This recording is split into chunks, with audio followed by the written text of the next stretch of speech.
Domingo 15 después de Pentecostés. Lectura de la epístola del apóstol San Pablo a los Gálatas. Hermanos, si vivimos del Espíritu, sigamos también al Espíritu. No seamos ávidos de vanagloria, hostigándonos y envidiándonos mutuamente. Hermanos, si alguno incurriera en algún delito, vosotros que sois espirituales, amonestadle con espíritu de mansedumbre. Y cuídate tú, que también tú puedes ser tentado. Sobrellevaos mutuamente, y así cumpliréis la ley de Cristo. Porque si alguno cree ser algo, no siendo nada, él mismo se engaña. Mas pruebe cada cual su obra, y así tendrá gloria solo en sí mismo, y no en otro. Porque cada cual llevará su propia carga. Y el que es enseñado en la palabra asista con todos sus bienes a los que le enseña.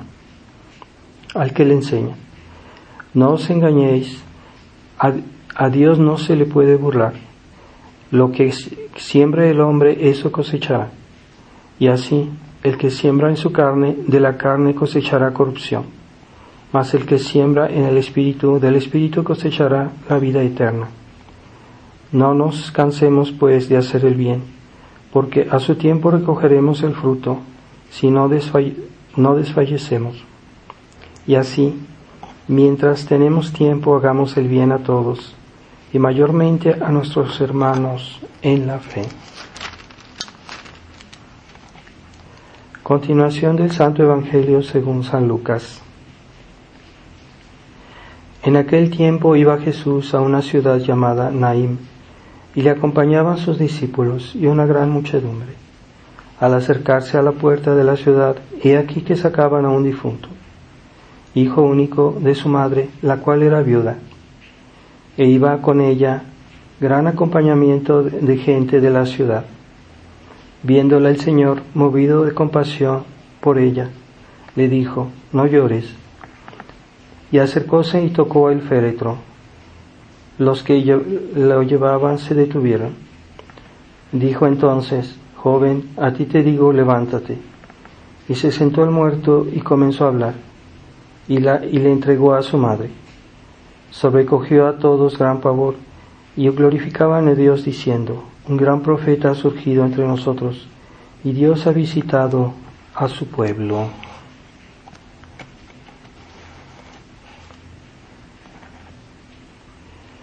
Primero quisiera hacer un aviso por la visita que en estos días hizo el Papa Francisco a Kazajistán, en un congreso, séptimo congreso de líderes de las religiones mundiales y tradicionales, así se llama. Hizo declaraciones, como siempre, escandalosas y pues muy graves.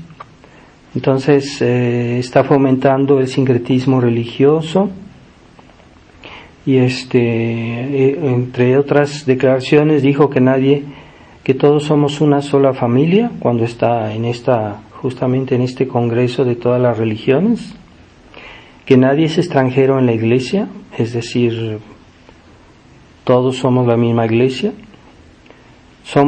También dijo, somos un solo pueblo, un solo pueblo santo de Dios, enriquecido por muchos pueblos. O sea que la santidad la extiende a todos los pueblos, a todas las religiones, ¿verdad? Y que entonces si nadie es extranjero en la iglesia, es decir que todos forman parte de la misma iglesia. Entonces el sincretismo religioso que fue condenado por los papas antes del concilio. Y después esto se firmó, es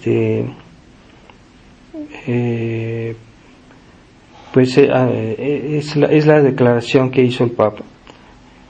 Entonces, sí hubo un documento firmado por 80 representantes de diferentes religiones.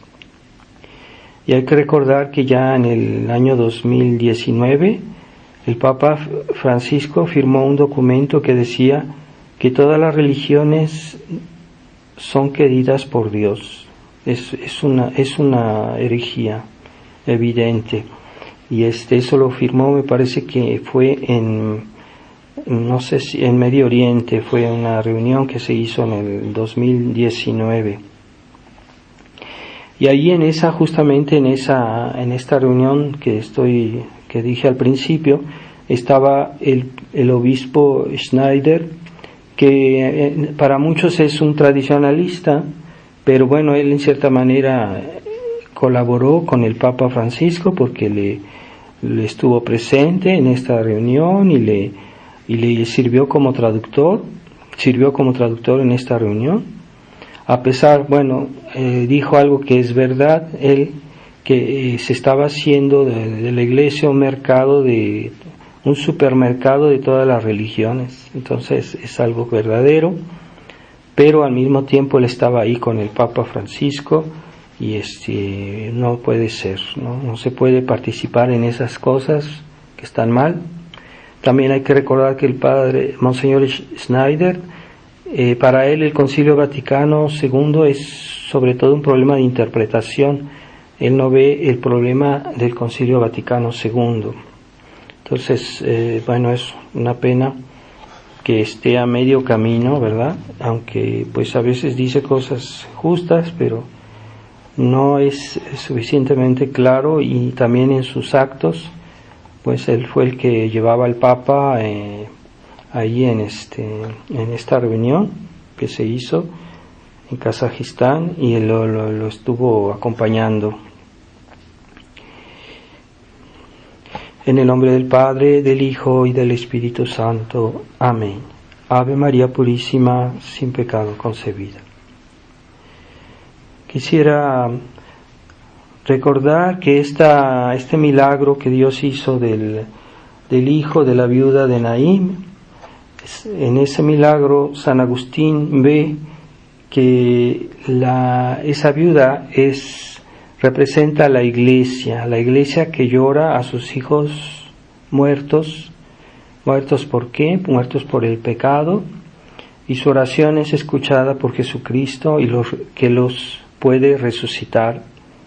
Entonces debemos rezar mucho nosotros como miembros de la iglesia, unirnos a la Santa Misa y pedir por los pobres pecadores para que Dios les conceda la gracia de resucitar y de vivir a la vida de la gracia, la vida dentro de la iglesia, ¿verdad? Entonces la oración de la iglesia es muy importante. La oración oficial de la iglesia no es lo mismo que la oración de los fieles personal, privada. Esa oración pues sí tiene su valor, si está hecha con fe, pero no tiene el valor de la oración de la iglesia, la oración oficial. Cuando el sacerdote dice la Santa Misa, es la oración oficial de la iglesia.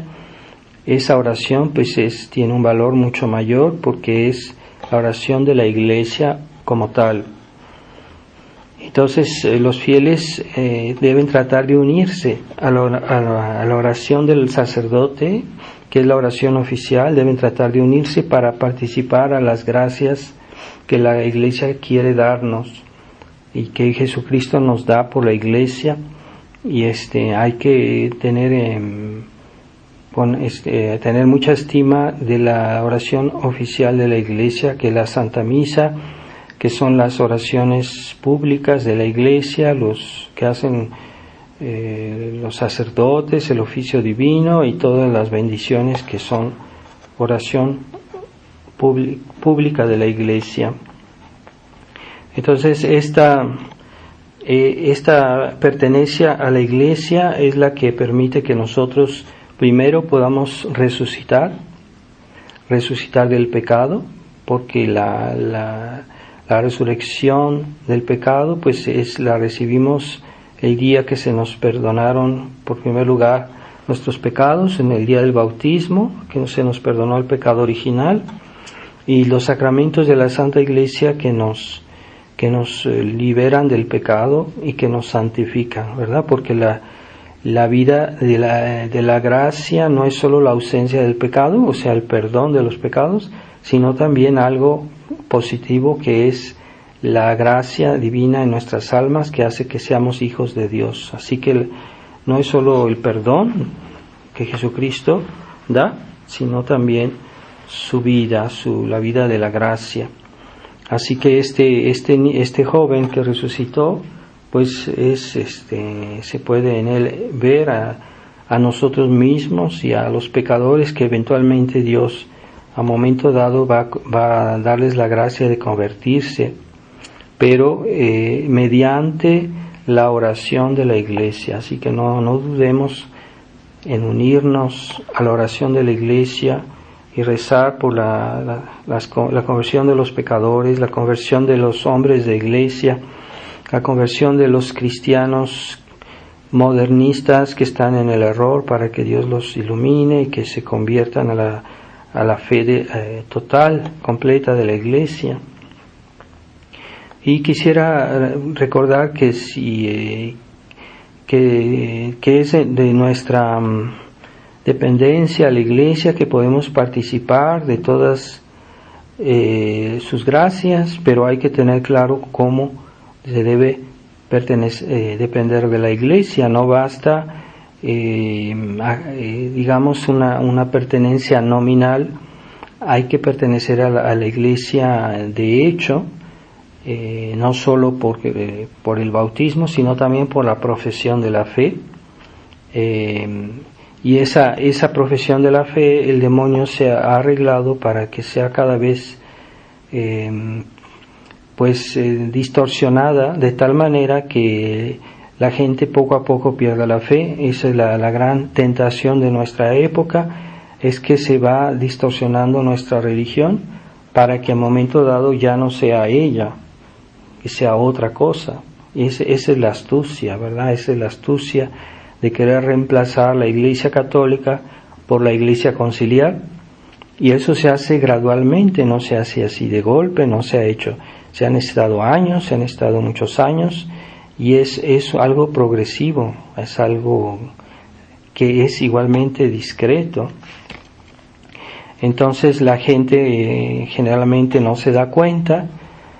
También es porque no aman suficientemente la verdad, y cuando ven que hay algo anormal no tratan de saber la verdad y de investigar y de informarse, y por eso también por eso la negligencia del pueblo y de todos, del clero también, hace que ese engaño avanza, porque los católicos no se preocupan por defender su religión.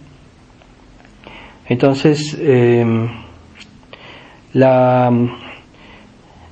gran engaño que está habiendo igualmente en la tradición es más o menos lo mismo que el demonio hace en el mundo, es decir, tratan de distorsionar las cosas de una manera gradual y discreta, y esa es la actitud, desgraciadamente, que hemos constatado y que constatamos desde hace muchos años con los superiores de la fraternidad, que han querido desviar la atención de los fieles sobre cosas que no son esenciales.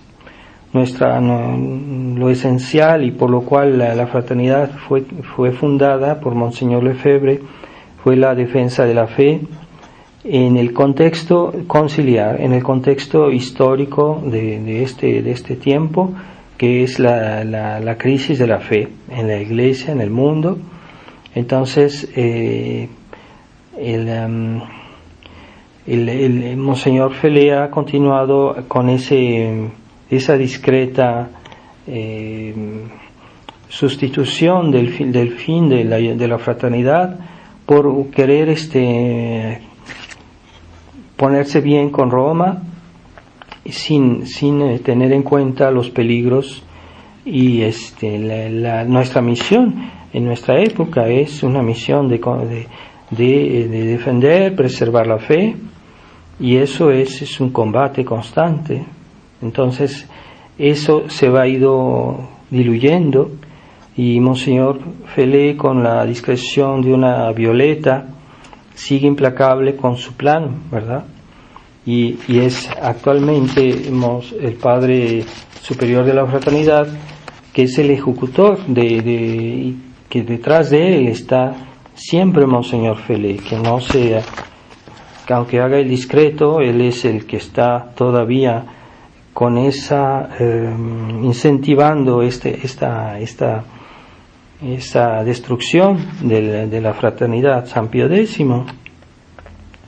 porque ha sido como una grieta que se ha ido agrandando, porque al principio, en el año 2000, pongamos, la fraternidad todavía estaba bien, pero comenzó una grieta, se hizo una pequeña grieta que comenzó con esa famosa peregrinación a Roma de la fraternidad, y de que los obispos de la fraternidad fueron recibidos por Castrillón Hoyos, el cardenal Castrillón Hoyos, y les pintó las cosas con colores bonitos, y ellos se empezaron a dejarse engañar.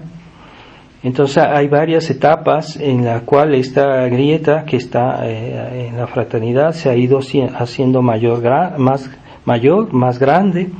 La grieta del acuerdismo se agranda discreta y progresivamente, porque el Monseñor Felé ha optado por obrar con mucha discreción para que los fieles no se den cuenta del cambio.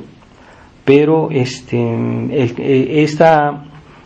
grieta se puede constatar cómo ha ido creciendo a lo largo de los años, y cada vez es más grande, pero como ha sido algo gradual, mucha gente no se dio cuenta del cambio, o no quisieron darse cuenta por la pereza habitual, la negligencia habitual de los católicos liberales, que no quieren salir de su comodidad. Lo que quieren es no perder su situación. Entonces, recordemos que antes del año 2000, en los sermones y discursos, conferencias de Monseñor Felé o del Padre Schmidberger, se hablaba claramente de que los acuerdos con Roma son muy peligrosos y que no había que hacerlo. Eso se puede verificar en los escritos, las cosas que fueron publicadas por ellos en ese tiempo, antes del año 2000. Entonces, después se fue haciendo más evidente poco a poco ese acercamiento con Roma y el abandono del combate de la tradición. Entonces se empezó a hablar, decir, sí, es que podemos hacer un acuerdo sin que sea doctrinal, pero no se puede hacer un acuerdo práctico sin que sea doctrinal. Después se vino hablando de eso, y hoy eso no es, ya no se respeta hoy día. Después hubo esa declaración de Monseñor Felé, de que en un periódico de Suiza, en la cual decía que el 95% del Vaticano II era bueno, lo cual es una declaración muy ambigua y peligrosa. Y entonces ya se estaba haciendo la apertura a la Iglesia conciliar, así como Juan XXIII hizo la apertura al mundo y se entusiasmó por eso, pues también Monseñor Felé hizo esa apertura a la Iglesia conciliar, y todo era sonrisas y optimismo, como Juan XXIII, lo mismo. Y iba a ver al Papa y se retrataba con él con una sonrisa excesivamente exagerada. Eso es inquietante. Entonces después se hizo una declaración doctrinal en la cual los nuevos sacramentos, se declaró que los nuevos sacramentos, la nueva misa son legítimos, lo cual Monseñor Lefebvre dijo siempre lo contrario, no son legítimos esas reformas, por eso no las respetamos. Si fueran legítimas tendríamos que obedecer, tendríamos la obligación de obedecer, deberíamos obedecer. Entonces es una declaración que que es escandalosa dentro de la fraternidad. Y así se han ido cada vez haciendo las cosas más graves, y de decir que no se podría hacer un acuerdo práctico sin un acuerdo doctrinal, pues entonces se llegó a un acuerdo tácito, que es igual de grave que un acuerdo escrito, porque es un acuerdo, de que sea escrito, que sea tácito, es un acuerdo. Así que ya hay un acuerdo, ya un reconocimiento oficial de Roma, porque se da a la fraternidad la posibilidad de confesar, de ordenar y de hacer matrimonios, en definitiva los sacramentos, todos los sacramentos, porque entonces ya se le reconoce el poder a Monseñor Felé de juzgar casos que normalmente se someten a las autoridades. Entonces, si él tiene esa autoridad de juzgar casos matrimoniales, etcétera, es porque tiene una autoridad reconocida por Roma. Entonces todo eso se ha ido son cosas mucho más graves que las que pasaron en el año 2000. Entonces es realmente esa grieta discreta que se ha ido agravando y que está destruyendo la obra de Monseñor Lefebvre. Y ya se cita al Papa, por ejemplo, en otros tiempos. Ni Monseñor Lefebvre lo hacía, ni nadie en la fraternidad citaba a las palabras de los papas conciliares o de los documentos conciliares como para confirmar alguna enseñanza a los fieles. Pues ya resulta aquí, por ejemplo, hace poco el padre Bonifaz, que está aquí en México, que ya yo vi que está citando a Benedicto XVI como una fuente de autoridad, lo cual es escandaloso, porque si una vez se justifica siempre. Y si pongamos que algo ha dicho que fuera verdad, que ha dicho el Papa, pues yo pienso que hay muchas cosas que no, estrictamente hablando, no son verdaderas, pero no se toma en cuenta el contexto, y que es en el contexto de la enseñanza conciliar, y que si un fiel dice, bueno, si yo puedo tomar estas declaraciones del Papa como un criterio de doctrina, entonces ¿por qué no lo demás? Entonces se está fomentando un equívoco, y eso es por la razón por la cual Monseñor Lefebvre nunca citaba a los papas conciliares como un criterio doctrinal, ¿verdad? Siempre se basaba en la doctrina anterior al concilio. Entonces es muy peligrosa esa actitud. Eso no hace más que agrandar esa grieta que está destruyendo la fraternidad y que está haciendo un daño inmenso a la obra de Monseñor de la tradición, ¿verdad? Entonces no hay que olvidar que las cosas se agravan poco a poco y que adquieren una dimensión mucho más grave. Entonces, si ya se cita al Papa, pues entonces ¿por qué no citar los documentos conciliares, etcétera, etcétera, etcétera? Entonces ya los fieles no ven la diferencia y dicen, bueno, si el Papa Benedicto XVI es fiable, pues ¿por qué no todo? ¿Por qué no todo? Y entonces si todo es fiable, pues entonces hay que aceptar el concilio. Es desorientar a los fieles y crear una situación equívoca. Entonces hay un problema, porque Monseñor Felé o muchos en la tradición tienen un concepto erróneo de lo que está pasando en la Iglesia, y por eso mismo también creen que la obediencia se extiende a la iglesia conciliar, la iglesia del concilio. Entonces si hay que obedecer al Papa, pues todos reconocemos este principio, pero si el Papa está pasando una crisis porque es un Papa modernista el que tenemos, entonces no podemos seguirlo. Entonces hay que hacer distinciones necesarias para que no cometamos errores, ¿verdad? Como siempre yo doy el ejemplo de un hijo, de un niño que no obedece a su papá, que es normalmente un buen niño y que obedece a su papá en todo, pero si ve que su papá le pide hacer algo que es malo, pues ese niño puede negarse, y esa es la situación que vivimos hoy, que no tiene nada de anormal, ¿verdad? Que si hay un papa que ya no hace su deber, pues no podemos obedecerlo, así como San Pedro tuvo sus flaquezas, bueno, sin dejar de ser el jefe de la iglesia, pues tuvo sus flaquezas, no hay que seguir ese ejemplo. Entonces, hay que hacer bien la distinción entre la iglesia oficial, o sea, toda esa estructura jerárquica que forma parte, de todos esos obispos, el Papa, toda esa estructura jerárquica, es la iglesia oficial, ¿verdad? Pero esa iglesia oficial nosotros la reconocemos porque nunca hemos dicho que somos sedevacantistas, pero la iglesia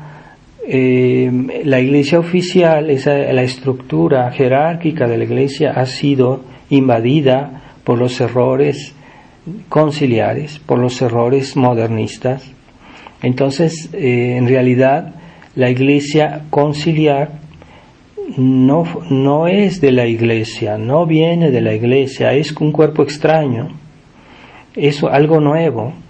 Por eso en la iglesia conciliar siempre se habla como si todo hubiera comenzado con el concilio, ya no se hace tanto referencia, casi muy poco, a todos los 20 siglos de historia de la iglesia, y todo es respecto al concilio, todo es respecto al Concilio Vaticano II, como si todo comenzara allí. Entonces, sí, en realidad el Concilio Vaticano II es el comienzo de una nueva iglesia en la cual todo es nuevo, todo es nuevo, hasta su teología, la práctica de las virtudes, todo es nuevo, es una nueva iglesia.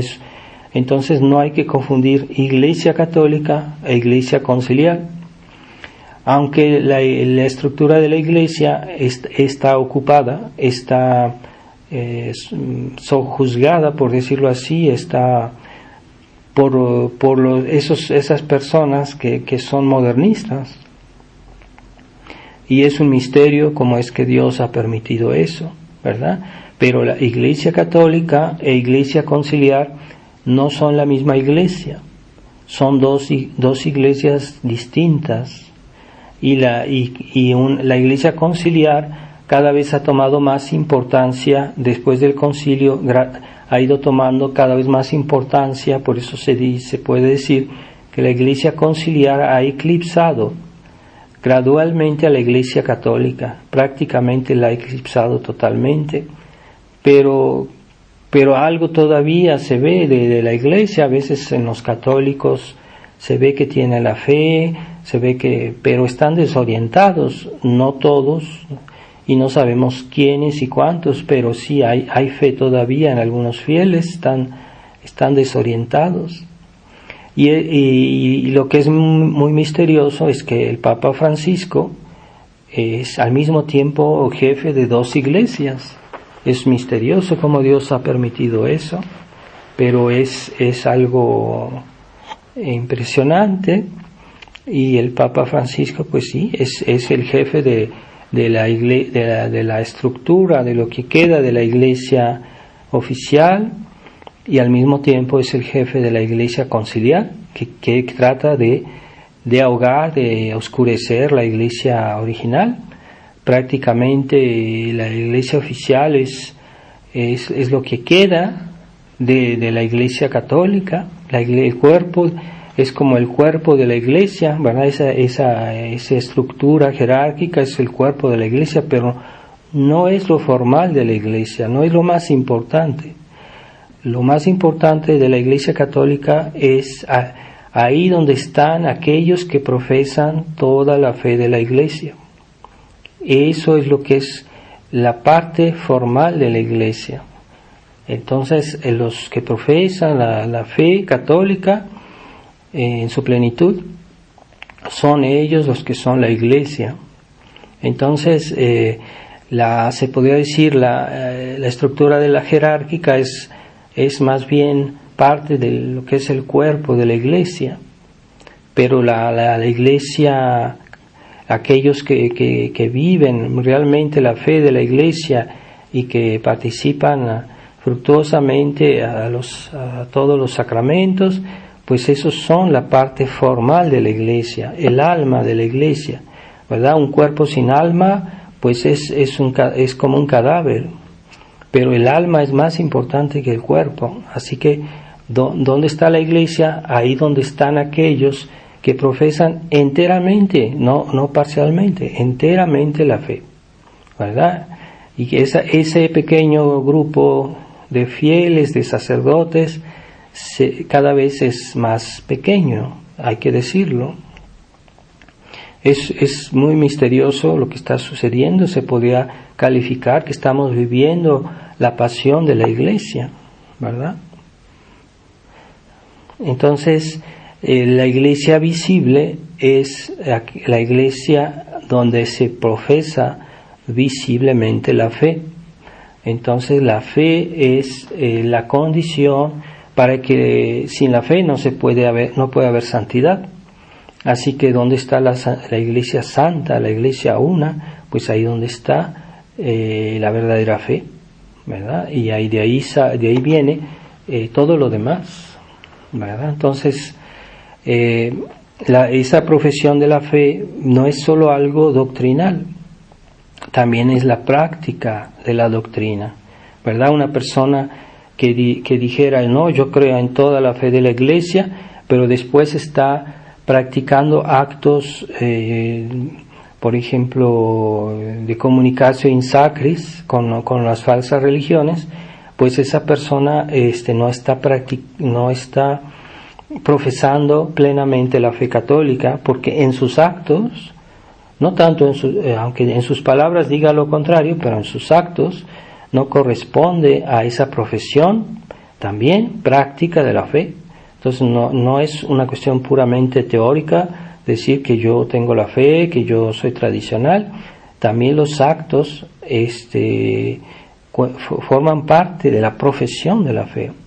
Al punto que cuando no se respetan todos los actos, se puede cuestionar la fe de una persona. Los que no respetan en los actos lo que piensan no están profesando plenamente, ¿verdad? Por ejemplo, el acuerdismo, que aquellos que quieren ser reconocidos por Roma, pues ya no quieren denunciar todos los errores de la fe del Concilio Vaticano II, entonces ya no están haciendo una profesión total de la fe, porque prácticamente se están callando de algo. Entonces ya no es una profesión plena de la fe. Entonces hay un problema, aunque en privado tal vez lo digan, pero en público no lo dicen, o a veces en privado y en público ellos reconocen que el Vaticano II, y que el problema es que solo fue un problema de interpretación, pero el Vaticano II es bueno. Pues no, ¿verdad? No es verdad. Entonces aquellos que se dicen tradicionalistas, pero que no rechazan al concilio, no están haciendo una verdadera profesión plena de la fe católica. Tal vez parcialmente, pero no es suficiente. No son los que representan de la manera más auténtica la Iglesia. Era la fraternidad cuando no estaba invadida de ese espíritu acuerdista que representaba lo mejor del mundo a la fe, a la iglesia, pero ahora ya vemos que han caído ya ellos también en el acuerdismo, en ese inquietante silencio de los pastores en la Fraternidad San Pío X y de muchos tradicionalistas que en muchas cosas esenciales no hablan, no orientan a los fieles. Y no solo es la cuestión de orientar a los fieles, es el acto de profesión pública de la fe que viene siendo afectado por ese silencio. Hay un problema grave en ese silencio. Entonces, si nos referimos a las notas de la Iglesia de unidad, santidad, catolicidad y apostolicidad, entonces todas ellas deben ser entendidas en primer lugar respecto a la fe, ¿verdad? La unidad, no hay unidad sin la fe, no hay santidad tampoco sin la fe, no hay catolicidad, y la apostolicidad es sobre todo la herencia que de los apóstoles, la herencia del legado de la fe. Entonces, todas esas notas se entienden en primer lugar respecto a la fe y solo en segundo lugar respecto a la autoridad de los pastores. ¿Por qué?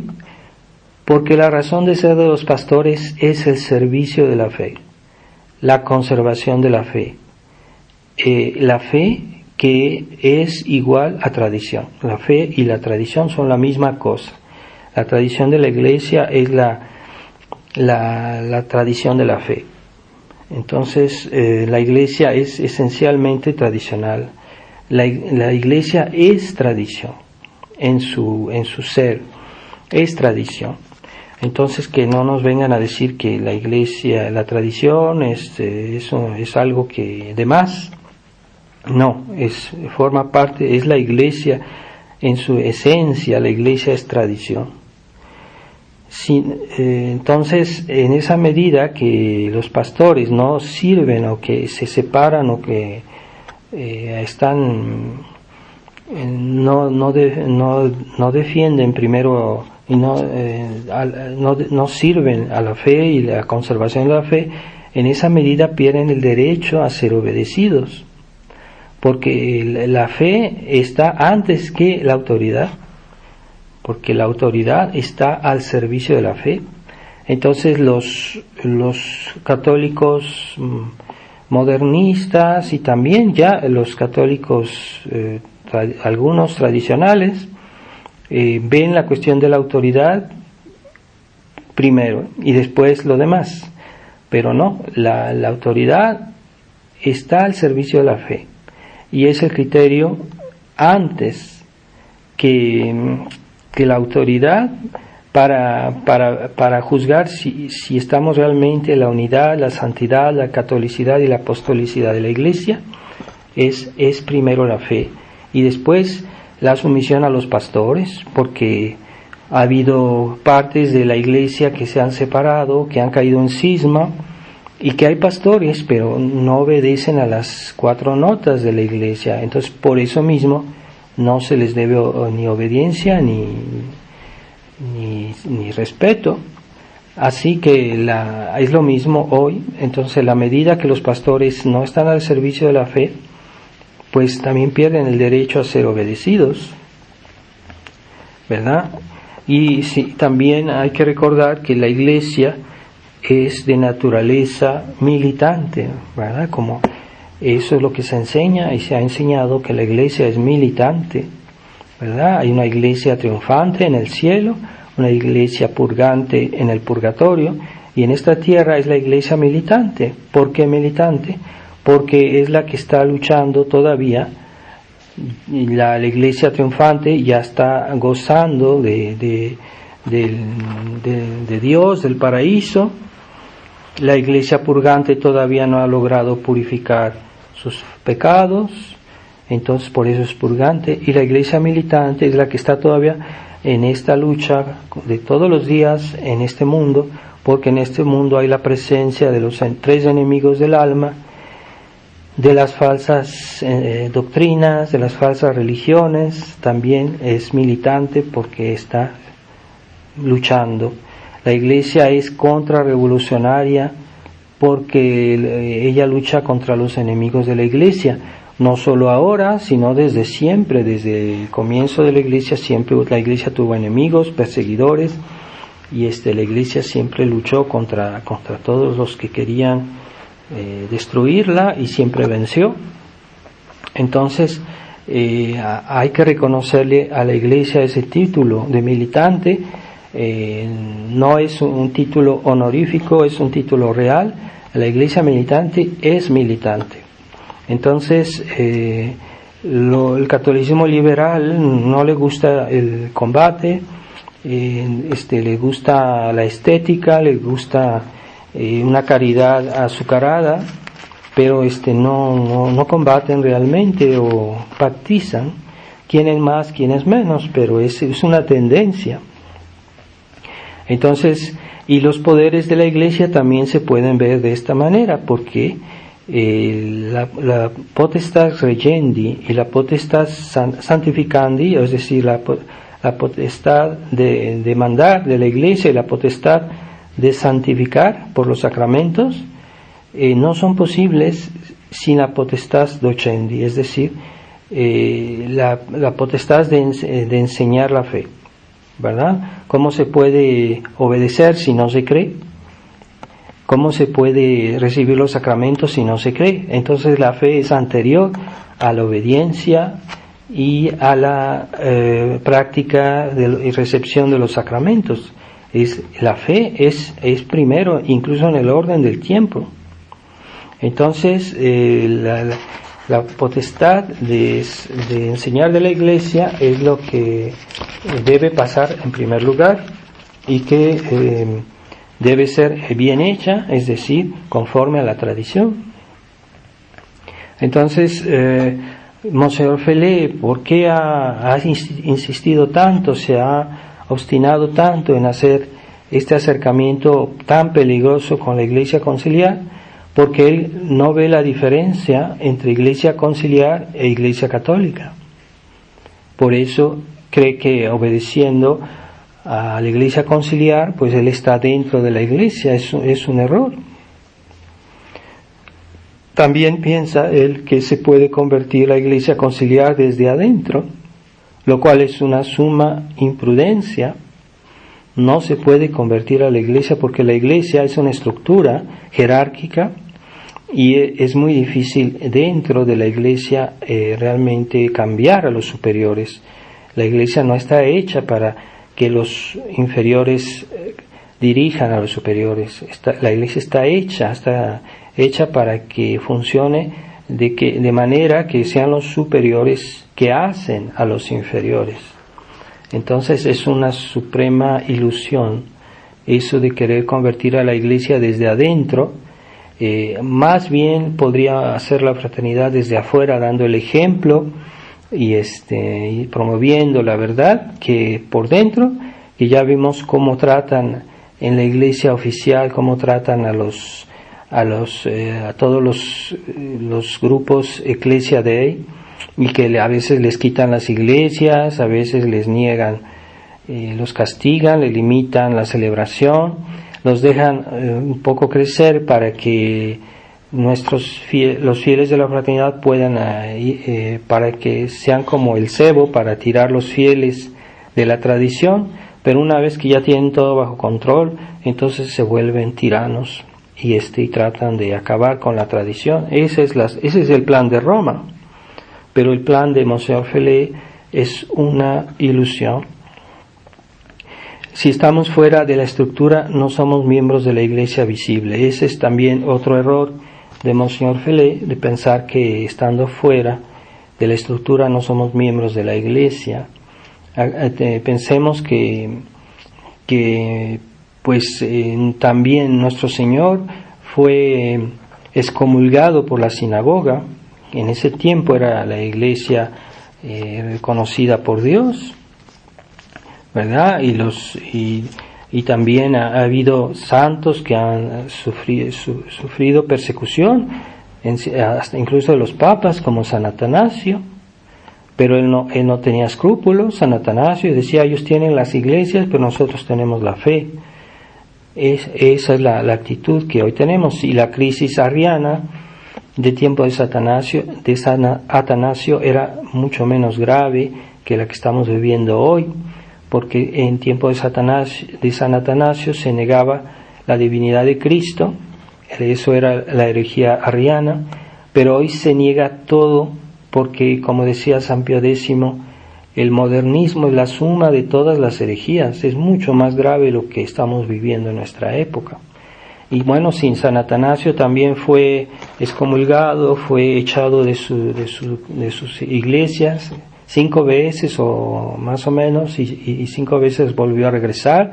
Nunca se rindió hasta que después fue declarado santo por un papa posterior, ¿verdad? Es lo que nosotros deseamos, que un día venga un buen papa que venga a poner orden en la iglesia, ¿verdad? Entonces hay esa necesidad de nuestra dependencia, de nuestra dependencia a la verdadera iglesia, depende de la fecundidad de nuestro apostolado. Eso lo digo por los sacerdotes. Entonces nuestra dependencia, si se la ve solo desde el punto de vista jerárquico, entonces nos vamos a ser modernistas, nos vamos a someter al Papa Francisco.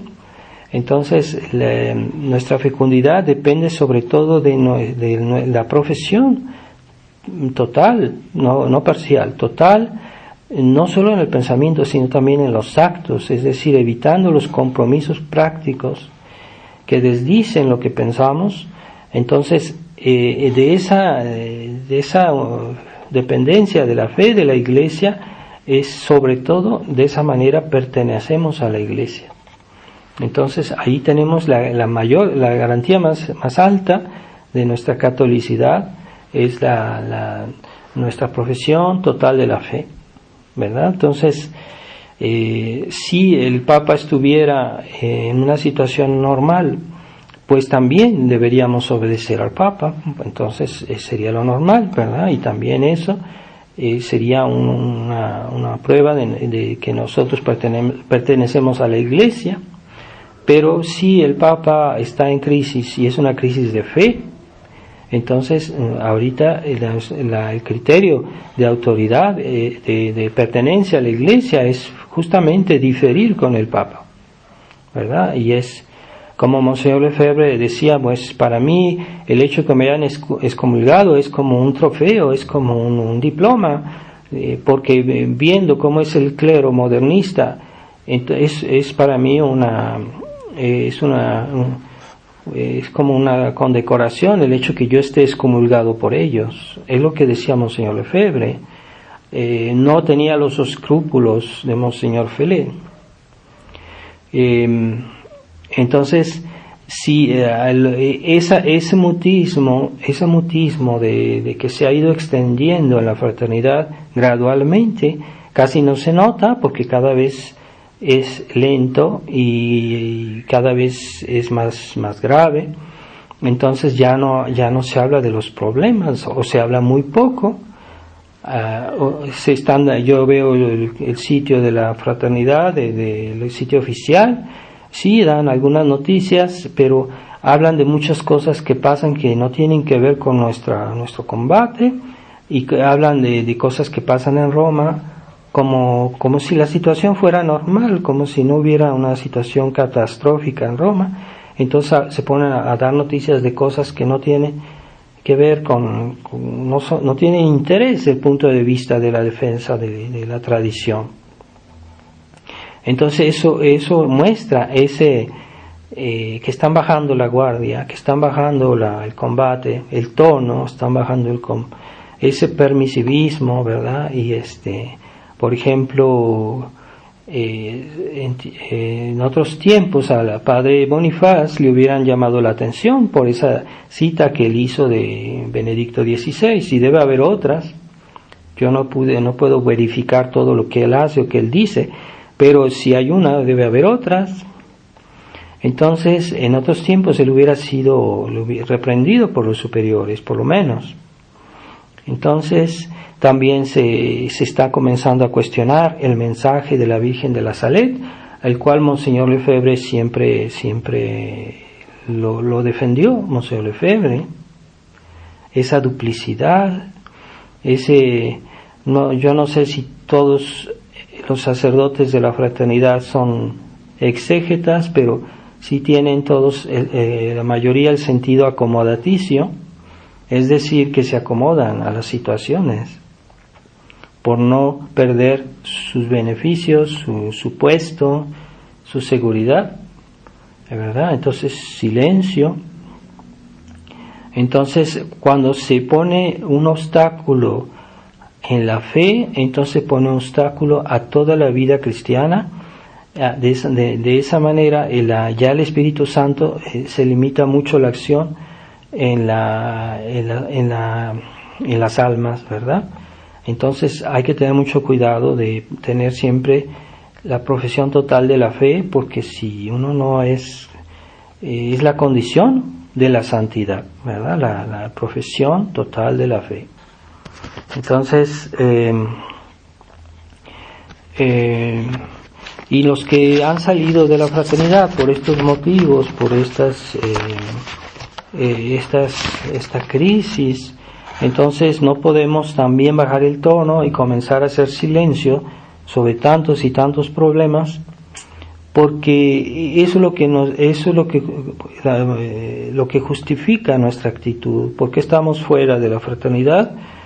Debemos justificar nuestra salida normalmente, y si perdemos de vista la razón de nuestra existencia, entonces perdemos nuestra razón de ser, y entonces vamos a desviarnos.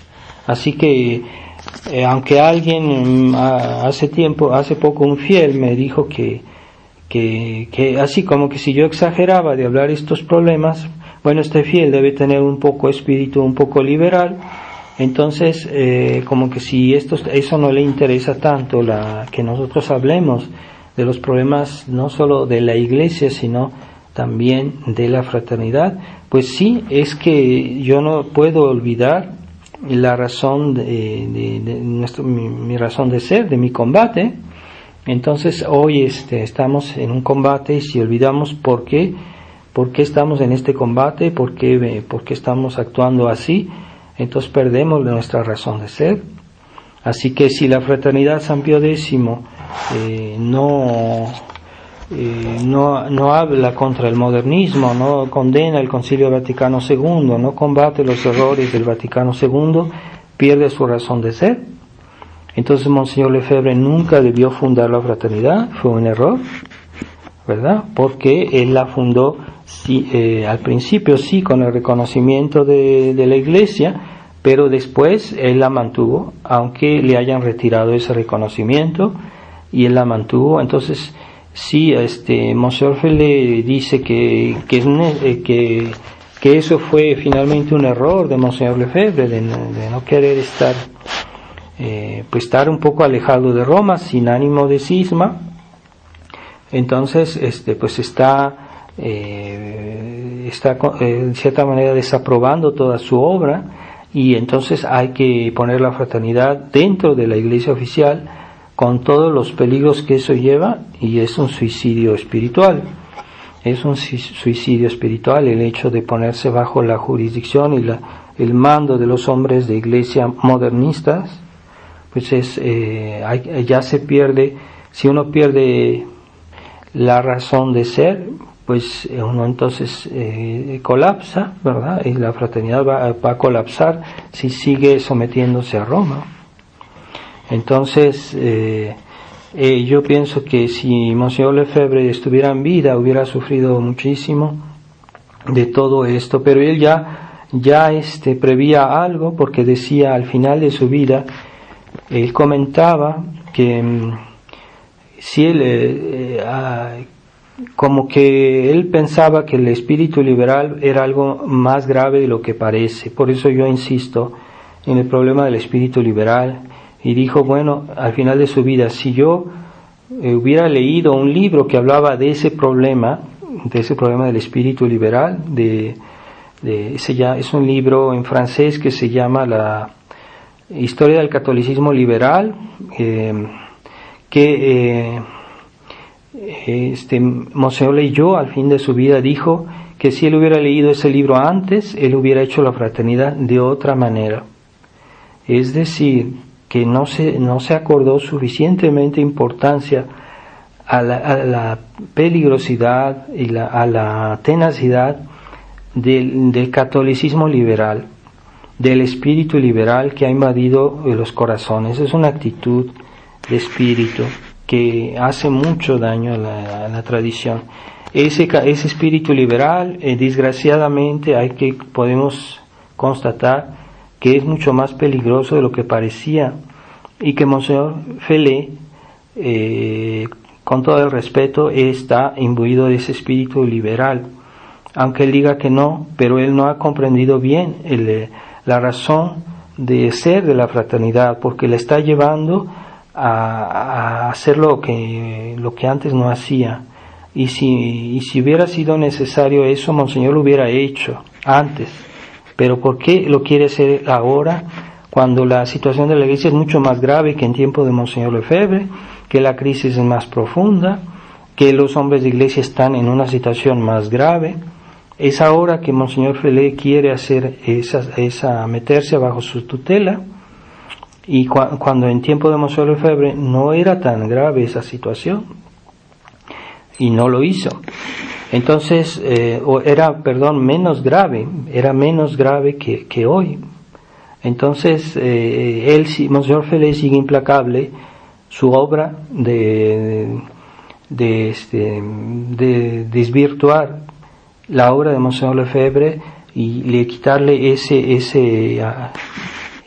espíritu combativo de combate, sobre todo del Concilio Vaticano II, que si no hubiera sido esa la finalidad de la fraternidad, Monseñor Lefebvre simplemente no la hubiera fundado, porque no tendría razón de ser.